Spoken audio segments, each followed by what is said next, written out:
When the system you believe in starts working against your values, what do? Stay and fight or walk away? Perhaps we need to explore the tension between loyalty and integrity, and why leaving isn't always giving up. It might be the most honest stand you have left. Welcome to another bonus edition of the MTB Podcast, a segment of the weekly episode that I call Afterthoughts. This is my favorite part of these weekly presentations because it gives me a chance to dig a little deeper into something that came up during the main episode.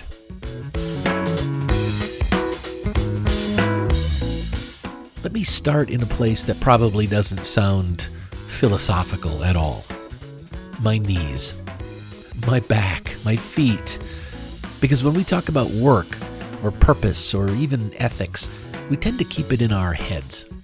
We talk about ideas, we talk about values, but the reality is your body keeps score whether you want it to or not. And when I went from working effectively at home for 5 years to driving, riding a train, and walking a half mile on concrete for an hour and 45 minutes each way every day, my body noticed. It didn't give a shit about policy changes or leadership priorities. It just knew something was wrong. But here's where it gets deeper than just physical strain. What I was experiencing, and what a lot of people experience in situations like this, is something called moral injury. It's not just stress. It's not just burnout. Moral injury happens when you are forced to participate in or stand by while witnessing actions that violate your core sense of right and wrong. It's what happens when the work you once believed in is stripped of its meaning and you're still expected to show up like nothing has changed. And this is where that idea from the main episode comes in, the perishable versus the imperishable. And this is what makes it hit differently. Because in modern life, your most valuable assets aren't your salary or your title. Your most valuable assets are your time and your health. And when a system starts demanding that you trade those things away for a mission that has been hollowed out, the math changes. What used to feel like dedication can start looking a hell of a lot like self-destruction. So let's dive into that in this episode of Afterthoughts. So here's the uncomfortable question I had to wrestle with. And maybe you've wrestled with something similar. Is staying in a broken system a noble sacrifice? Or is it just the sunk cost fallacy dressed up as loyalty? Because the sunk cost fallacy is powerful. It tells you, you've already invested so much. You can't walk away now. And before you know it, you're not staying because it's the right thing to do. You're staying because leaving feels like admitting that all those years that you put into it didn't lead where you hoped they would. And maybe all those years weren't really worth it. Now, this is where a gentleman by the name of Albert Hirschman comes in, because he gave us a really useful way to understand what we do when institutions start to fail. And by institutions, I don't just mean governments. I mean workplaces, churches, organizations, anything we've invested ourselves in. Hirschman, who was a very influential American economist, said that there are basically 3 responses when that happens: exit, voice, and loyalty. So first there's exit, and this is the simplest one. You leave. You take your skills, your energy, your time, you go somewhere else. I take my toys and go home. It's clean, it's decisive, but it also has a downside. Because when you leave, the system doesn't necessarily get better. Sometimes it just keeps deteriorating without you. Then there's voice. This is the second option, voice. This is the stay and fight option. You push back. You advocate for improvements. You try to fix what's broken from the inside. And let's be honest, this is the one we tend to romanticize. This is the hero narrative.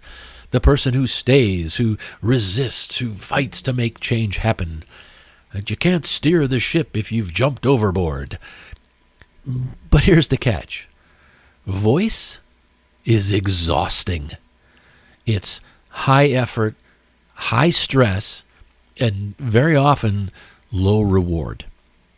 Especially when the system you're trying to change isn't responding at all to your efforts.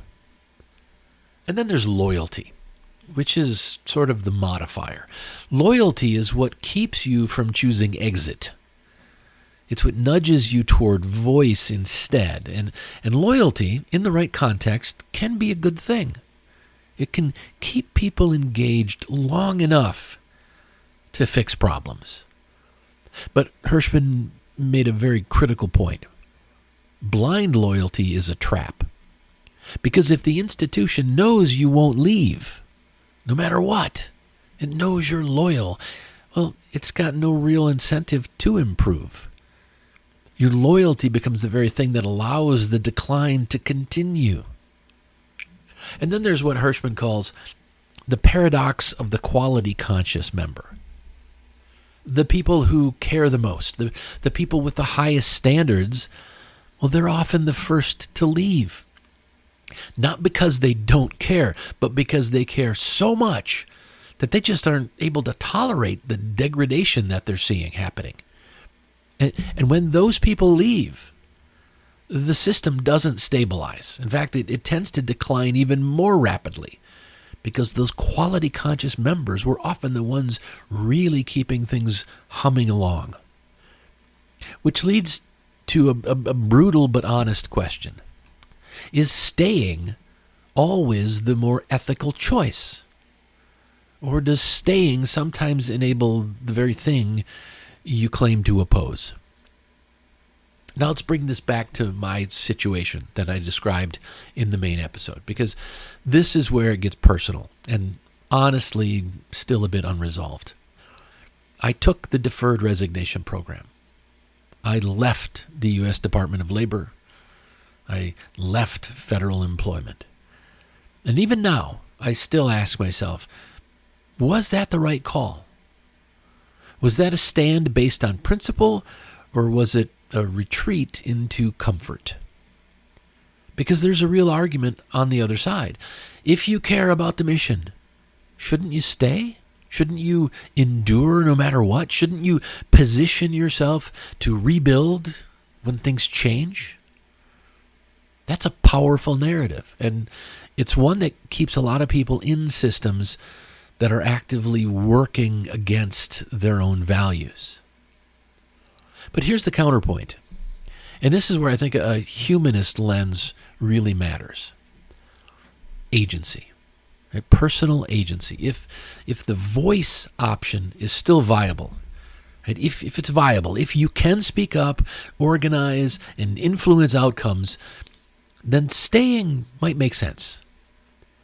But what happens when voice has been systematically stripped away? When your team is gutted, your tools are taken, your leaders are indifferent, and your ability to influence anything meaningful is essentially gone. At that point, staying isn't voice anymore. It's compliance. And this is where the idea of conscientious withdrawal comes in. Not quitting out of frustration, not walking away because it's just too damn hard, but making a deliberate choice to withdraw your participation from a system that no longer aligns with your values. Because here's the truth we don't talk about enough. Your loyalty is not owed to an organization. It's owed to your principles. You owe your loyalty to your principles. And when the organization no longer serves those principles, when it actively undermines those principles, then leaving isn't abandonment. Leaving becomes an act of integrity. You're not giving up on the mission.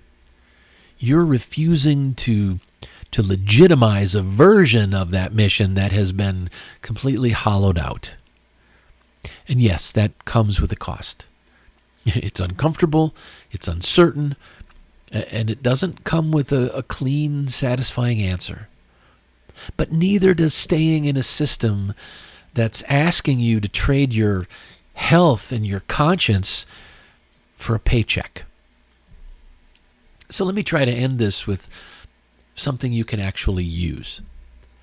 We tend to frame leaving as failure, as given up. You just gave up, walked away. It's not you weren't tough enough to stick it out.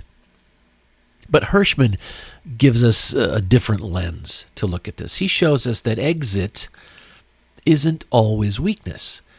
It can be strategy. Exit can be ethics. It can be the most honest response available. Because sometimes your continued presence props up a system that shouldn't be propped up. And your absence, well, that creates a gap.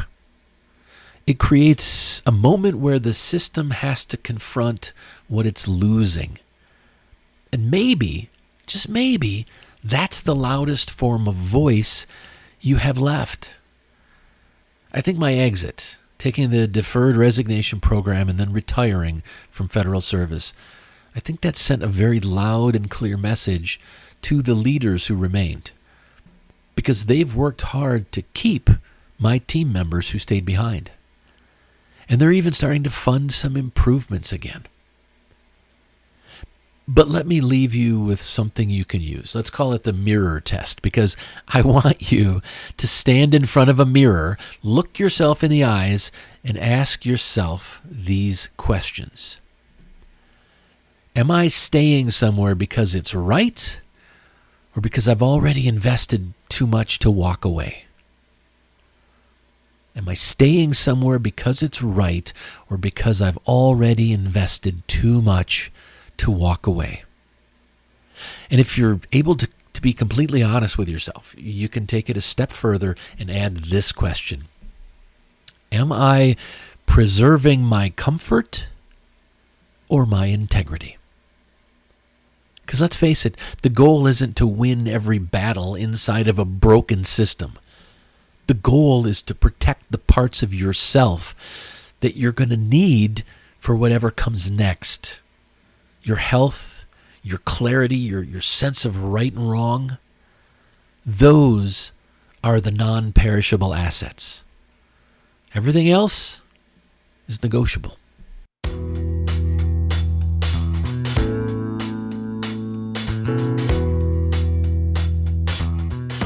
Thanks for joining me for this episode of Afterthoughts. If you want to keep up on everything I'm doing, please head over to thecodaproject.com and subscribe to my newsletter. You'll get notifications whenever I publish anything, and I'll keep you updated on the weekly live streams of Mythologizing the Bible. If you subscribe for free over at the Coda Project, you'll start receiving my publication called The Weekly Compass. This is a brief guide on a single core value. Think of it as a mini lesson plan for personal growth. It's perfect for families, students, and adults because I include discussion questions designed for each age group.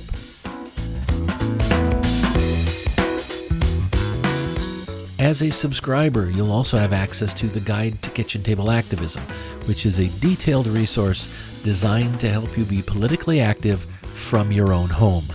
The guide explains why activism is important, the philosophy behind kitchen table activism, and the foundational values it supports, before laying out how to use the tools you have to make your voice heard. It provides tools, tactics, and templates for you to use, and it only takes about 15 minutes a week. If you care about our democracy, our country, and our world, then I encourage you to check it out. While you're at it, make sure you hit the subscribe button so that you'll start receiving my newsletter called The Kitchen Table Activist. Thanks again for listening. Until next time, remember to question everything, keep what's good, and live what matters.